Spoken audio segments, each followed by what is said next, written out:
Hi, boys and girls. The Honda literature says their 2017 CR-V is all new from the ground up, so it must be true. On the outside, we get a totally new body style, longer and wider. It definitely looks better than the previous model. The competitor for the Honda CR-V is this Nissan Rogue we drove a few weeks ago.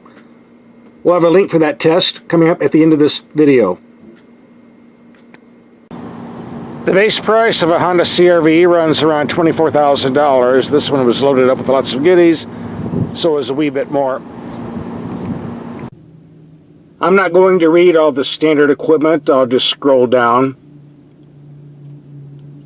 You can see for yourself.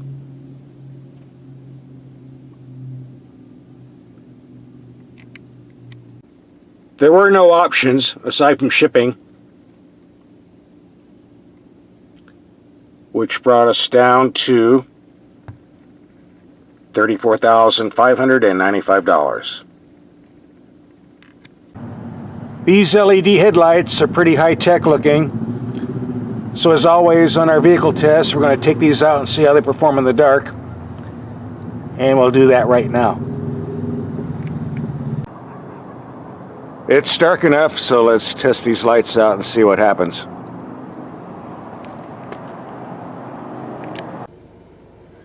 Here we have the low beams on a wall 100 feet away. We're attempting to get there. As you can see, the light beam rides a bit low to the ground. We'll go to high beam now. A little bit better and far more brighter. Here we have the high beams on a building 300 feet away. Not the brightest I've ever seen, but more than adequate. Now we go to low beam. Naturally, it doesn't reach. Still adequate for city driving, but on the back roads, you might want to go to the brights. It's rather unusual to have an SUV that rides so high off the ground to have light beams that travel so low on the ground, but they're adequate.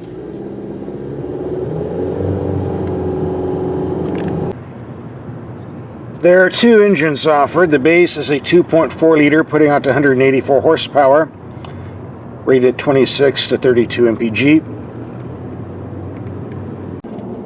Upgraded models get what you see here, a tiny 1.5 liter turbo putting out to 190 horsepower, rated 27 to 33 mpg with all-wheel drive, which is what I have. And front-wheel drive, add 1 mpg extra to those figures. Even with the turbos, this is a very small engine. A lot of empty space down here. Both engine choices are offered with a CVT automatic. We'll be talking about that gearbox a little bit later in the video. In the past 113 miles, I've done about 60% freeway driving, the rest in city driving.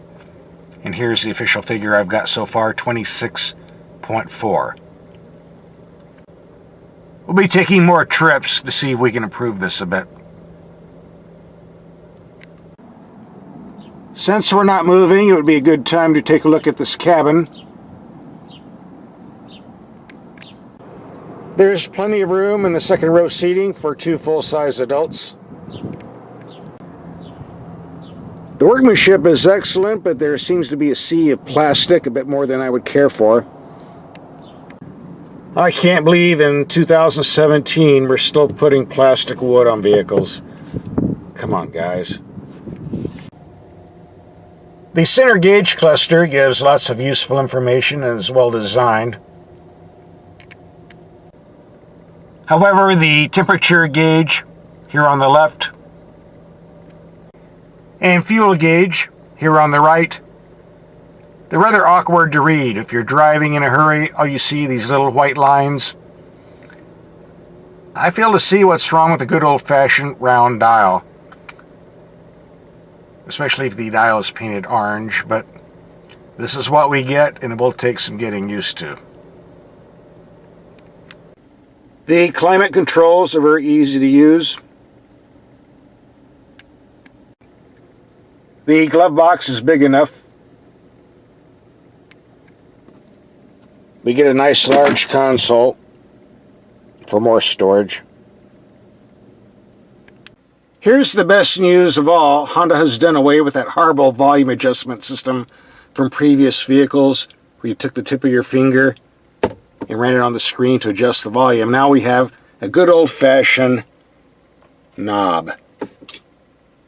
That's the only way to do it. A Honda rep told me that all Hondas will be going to volume knobs in the near future. Sounds good to me. Here's an odd feature on many cars. The gear selector will light up next to the shifter so you can look down and see what year you're in. On this vehicle, the gear selector is red here on the dash. Sort of an odd place to put it, but hey, it works, I guess. In this case, we just went from P to park for D for drive. Since this was an upgraded vehicle, I got larger wheels and tires than the base model. Therefore, I suspect I'll get a stiffer ride when hitting bumps and potholes. We're going to find out right now and take this on some speed bumps. Okay, speed bump number 1 at 25 miles per hour. That was a loud thump. There comes number 2.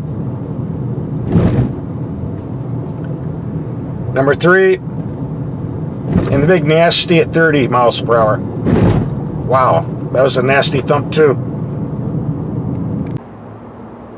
For what it's worth, the vehicle absorbed the impacts quite well. So all the thumping is pretty much due to these larger wheels and tires. The steering is a bit on the light side and doesn't have much feel. Therefore, I'm assuming it's electric rather than hydraulic. Nothing to complain about, really. Just takes a bit of getting used to. And the ratio is very quick. So when you're driving down the road at high speeds, you really need to pay attention to what you're doing with the wheel. I usually don't take an SUV on a tight turning circle, but Honda says this is a lot wider and has better handling. So let's give it a try anyway.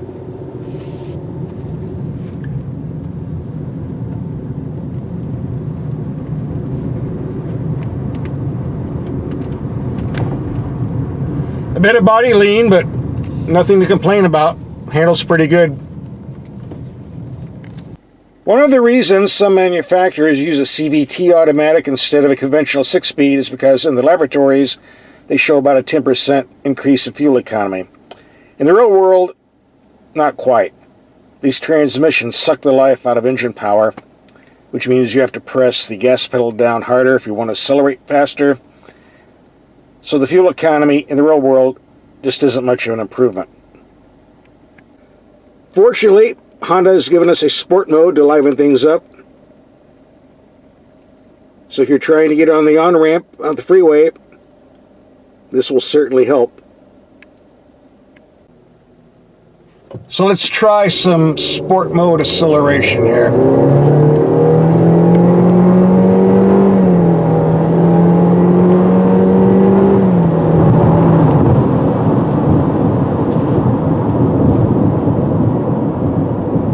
Not bad when you put your foot into it. These brakes work just fine, by the way. Nice firm pedal feel and response. We're going to take some highway trips to see what type of fuel economy we can squeeze out of this engine. This will be trip number 1. Here's our first fuel economy test. 62 miles, going from 1,500 feet to 4,000 feet. 22.9 mpg.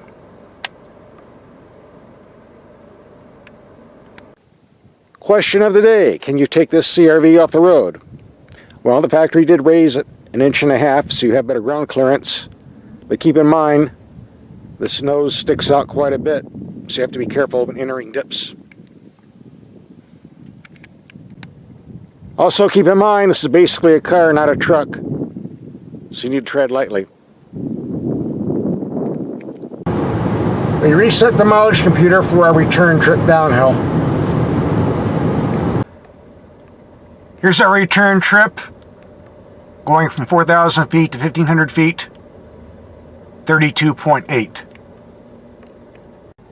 That gives us a highway mileage average of 28 miles per gallon. Not bad. Here's my take on the Honda CR-V. Yes, it did have some minor complaints I didn't care for, but as I said, they're minor, not that big a deal. Overall, you get Honda reliability, Honda resale value, Honda quality. If you're interested in a compact SUV, this is definitely worth a look. And yes, the price tag on this one was a bit steep. Remember, it was loaded with everything, and there are less expensive versions at your dealer's lot.